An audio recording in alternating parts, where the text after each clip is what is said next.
ಇತ್ತೀಚೆಗೆ OTTಗೆ ಬಂದಿರುವ Uyir cinema real case based thriller ಅಂತ ಕೇಳಿದ ತಕ್ಷಣ ನಾನೂ ಕೂಡ ಸಾಕಷ್ಟು ಎಕ್ಸ್ಪೆಕ್ಟೇಷನ್ ಇಟ್ಟುಕೊಂಡೇ ನೋಡಲು ಶುರು ಮಾಡಿದೆ.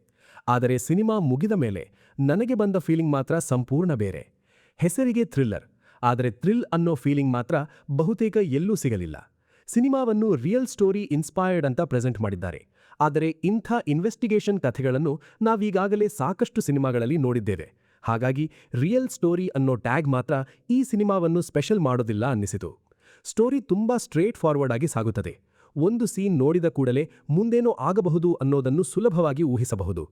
ಅದರಿಂದ ಮಿಸ್ಟ್ರಿ ಬಿಲ್ಡ್ ಆಗುವುದೇ ಇಲ್ಲ. ಸಸ್ಪೆನ್ಸ್ ಕೂಡ ಅಷ್ಟಾಗಿ ವರ್ಕ್ ಆಗುವುದಿಲ್ಲ. ಕಥೆಯ ವಿಷಯಕ್ಕೆ ಬಂದರೆ, ಪ್ರೊಬೇಷನ್ನಲ್ಲಿರುವ ಒಬ್ಬ SIಗೆ ವಿಚಿತ್ರವಾದ ಕೇಸ್ ಸಿಗುತ್ತದೆ. ಒಂದು ಬಾವಿಯಲ್ಲಿ ಯುವತಿಯ ಮೃತದೇಹ ಪತ್ತೆಯಾಗುತ್ತದೆ. ಆಕೆ ಯಾರು? ಅದು ಅಪಘಾತವಾ ಅಥವಾ ಮರ್ಡರ್? ಇದರ ಹಿಂದೆ ಯಾರಿದ್ದಾರೆ ಮತ್ತು ಯಾಕೆ ಈ ಘಟನೆ ನಡೆಯಿತು? ಈ ಎಲ್ಲಾ ಪ್ರಶ್ನೆಗಳಿಗೆ ಉತ್ತರ ಹುಡುಕುವ ಇನ್ವೆಸ್ಟಿಗೇಷನ್ನ ಸುತ್ತಲೇ ಸಿನಿಮಾ ಸಾಗುತ್ತದೆ. ಈ ರೀತಿಯ ಕಥೆಯಲ್ಲಿ ಪ್ರತಿಯೊಂದು ಕ್ಲೂ ಕೂಡ ಆಡಿಯನ್ಸ್ ಅನ್ನು ಸೀಟ್ ಎಡ್ಜ್ಗೆ ತರುವಂತಿರಬೇಕು. ವಿಶೇಷವಾಗಿ ಪೊಲೀಸರು ರಾಜ್ಯ ದಾಟಿ ಕಿಲ್ಲರ್ಗಾಗಿ ಹುಡುಕುವ ಭಾಗಗಳಲ್ಲಿ ಸಾಕಷ್ಟು ಟೆನ್ಷನ್ ಇರಬೇಕು. ಆದರೆ ಇಲ್ಲಿ ಆ ಇಂಪ್ಯಾಕ್ಟ್ ಬಹಳ ಕಡಿಮೆ. ಕಥೆ ಮುಂದುವರಿಯುತ್ತಿರುತ್ತದೆ, ಆದರೆ ಎಕ್ಸೈಟ್ಮೆಂಟ್ ಮಾತ್ರ ಹೆಚ್ಚಾಗುವುದಿಲ್ಲ. ನಿಜ ಜೀವನದಲ್ಲಿ ನಡೆದ ಘಟನೆಗಳನ್ನು ಸಿನಿಮಾ ಮಾಡುವುದು ಒಳ್ಳೆಯ ವಿಷಯ. ಆದರೆ ಪ್ರತಿಯೊಂದು ರಿಯಲ್ ಕೇಸ್ ಕೂಡ ಎಂಗೇಜಿಂಗ್ ಸಿನಿಮಾ ಆಗಬೇಕಾದರೆ ಅದಕ್ಕೆ ಸ್ಟ್ರಾಂಗ್ ಸ್ಕ್ರೀನ್ ಪ್ಲೇ ಮತ್ತು ಪ್ರೆಸೆಂಟೇಷನ್ ತುಂಬಾ ಮುಖ್ಯ. ಅದೇ ಈ ಸಿನಿಮಾದಲ್ಲಿ ನನಗೆ ಮಿಸ್ ಆಯಿತು. ರಿಯಲ್ ಸ್ಟೋರಿ ಇದ್ದರೆ ಮಾತ್ರ ಸಾಕಾಗುವುದಿಲ್ಲ.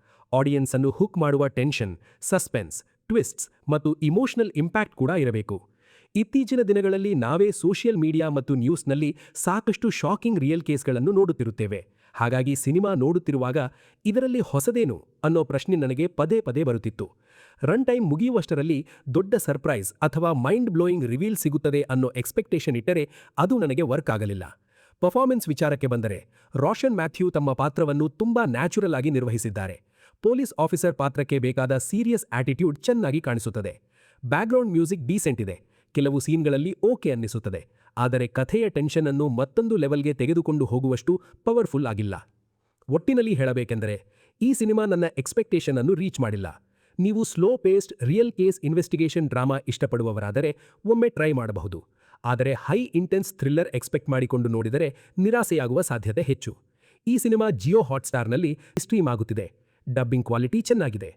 ಅಡಲ್ಟ್ ಸೀನ್ಸ್ ಇಲ್ಲ, ಬ್ಯಾಡ್ ಲ್ಯಾಂಗ್ವೇಜ್ ಕೂಡ ಇಲ್ಲ. ಹಾಗಾದರೆ ನೀವು ಉಯಿರ್ ಸಿನಿಮಾ ನೋಡಿದ್ದೀರಾ? ನಿಮ್ಮ ಅಭಿಪ್ರಾಯ ಏನು ಅಂತ ಕಾಮೆಂಟ್ನಲ್ಲಿ ತಪ್ಪದೇ ತಿಳಿಸಿ. ಈ ರಿವ್ಯೂ ಇಷ್ಟವಾದರೆ ವಿಡಿಯೋಗೆ ಒಂದು ಲೈಕ್ ಮಾಡಿ. ಸಿನಿಮಾ ಸಂತೆ ಚಾನೆಲ್ಗೆ ಸಬ್ಸ್ಕ್ರೈಬ್ ಮಾಡಿ. ಇನ್ನೊಂದು ಇಂಟ್ರೆಸ್ಟಿಂಗ್ ಸಿನಿಮಾ ರಿವ್ಯೂ ಜೊತೆ ಮತ್ತೆ ಭೇಟಿಯಾಗೋಣ. ಧನ್ಯವಾದಗಳು.